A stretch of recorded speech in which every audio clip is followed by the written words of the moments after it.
Hey guys, we're going to talk a little bit more about 1984 here. This section that you read for today, beginning in section 7, it says, "If there is hope, it lies in the proles."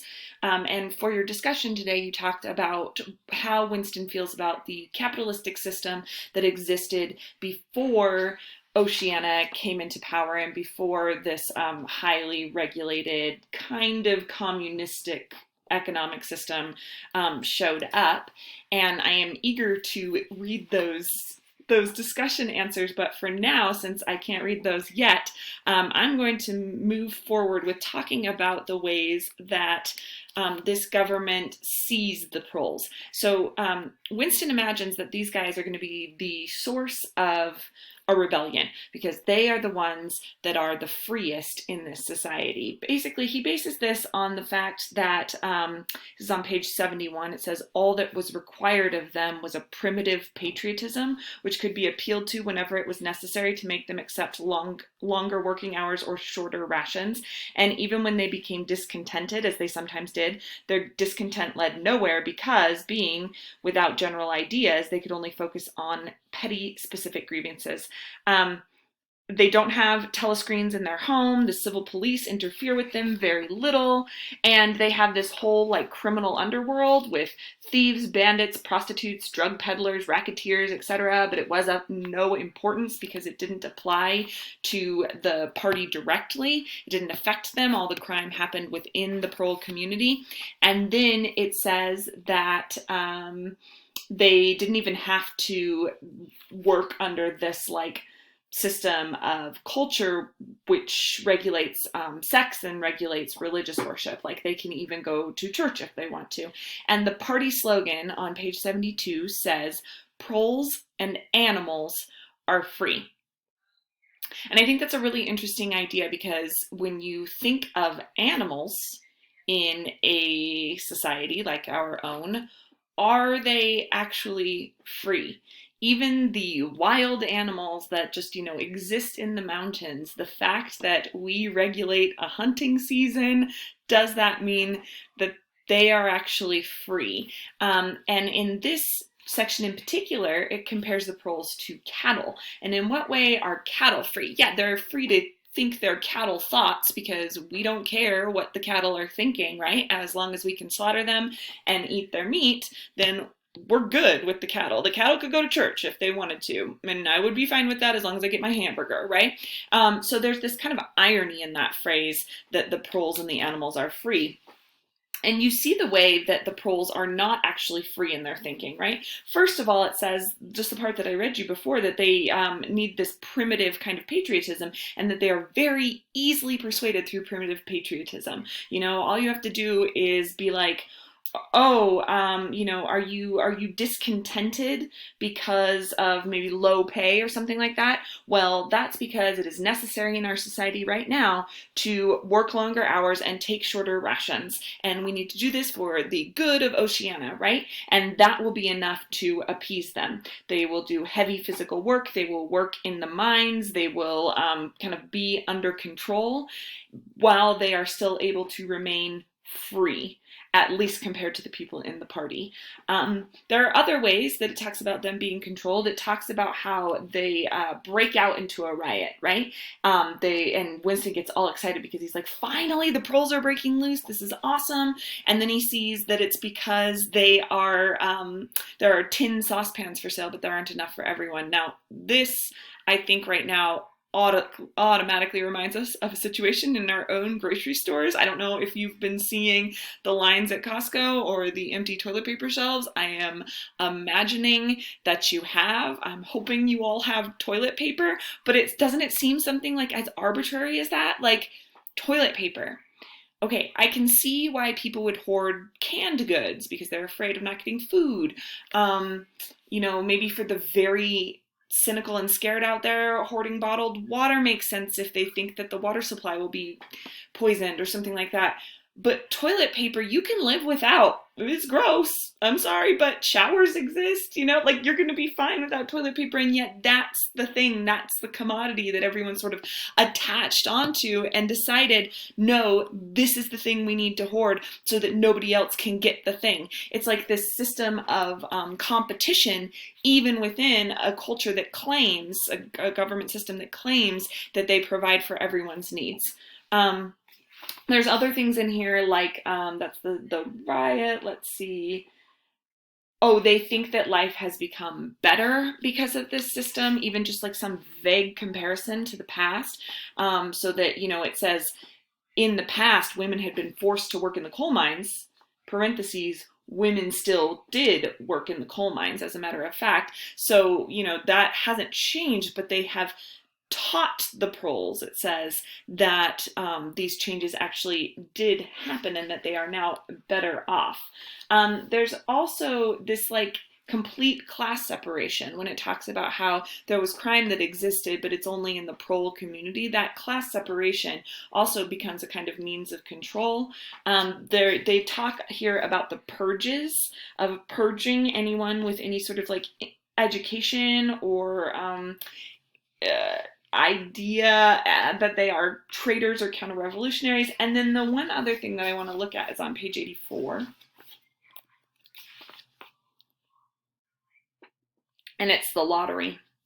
Winston looked back. This is in that long paragraph at the bottom of the page. Winston looked back when he had gone 30 meters. They were still arguing with vivid, passionate faces. The lottery, with its weekly payout of enormous prizes, was the one public event to which the Proles paid serious attention. It was probable that there were some millions of Proles for whom the lottery was the principal, if not the only reason for remaining alive. It was their delight, their folly, their anodyne, their intellectual stimulant. Where the lottery was concerned, even people who could barely read and write seemed capable of intricate calculations and staggering feats of memory. There was a whole tribe of men who made a living simply by selling systems, forecasts, and lucky amulets. Winston had nothing to do with the running of the lottery, which was managed by the Ministry of Plenty, but he was aware, indeed everyone in the party was aware, that the prizes were largely imaginary. Only small sums were actually paid out, the winners of the big prizes being non-existent persons. In the absence of any real intercommunication between one part of Oceania and another, this was not difficult to arrange. So we see this, I think, in our own kind of lottery systems here. I think very luckily Utah doesn't have a lottery. Sorry, that's probably too political, but lottery is a means of control, right? This idea that there is a sliver of hope that you might be able to achieve the wealth that you see other people maybe in the media or on the news achieving. Like if you play the lottery enough, there is a chance that you can become Jeff Bezos.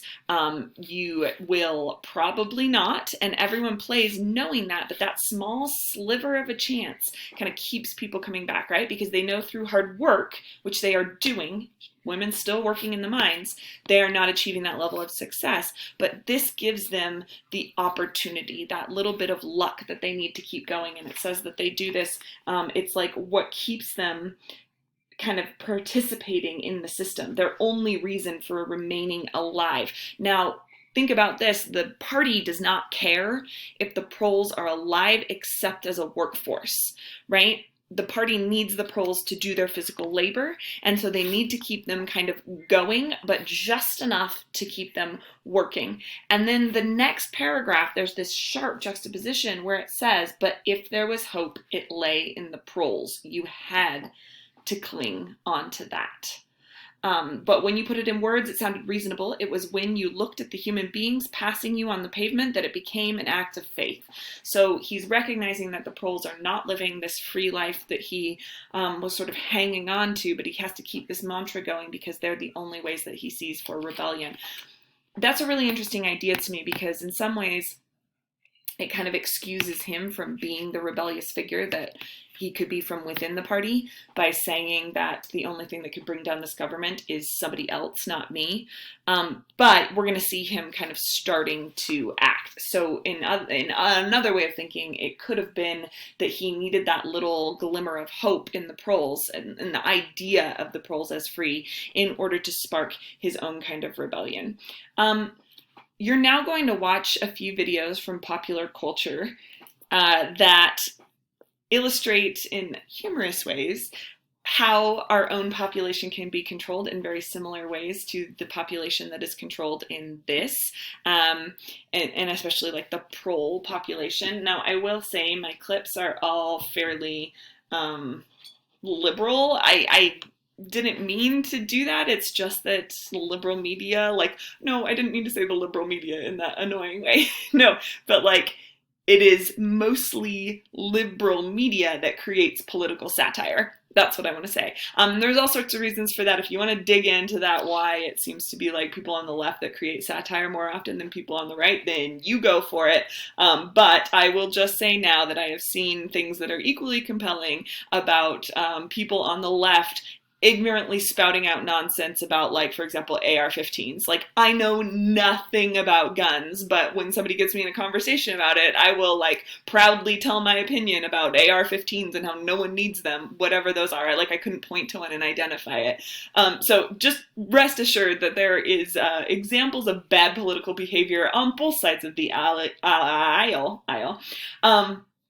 But while you watch these videos, I want you to think a little bit about the ways that we see our own population controlled. And this can be for both negative effects and positive effects, because as you saw in the discussion today, like, we are in the process of extreme government controls, right? Like, they have just made in some parts of the country, as I'm recording this, and I anticipate that within the next couple of days it will be even more widespread, that it is a misdemeanor to gather in certain areas with more than 10 people. So by the way, if you're going out with your friends and there's 10 of you, like, you are committing a misdemeanor in some parts of the country. And in fact, I believe Perriman's in Salt Lake County, you're committing a misdemeanor here.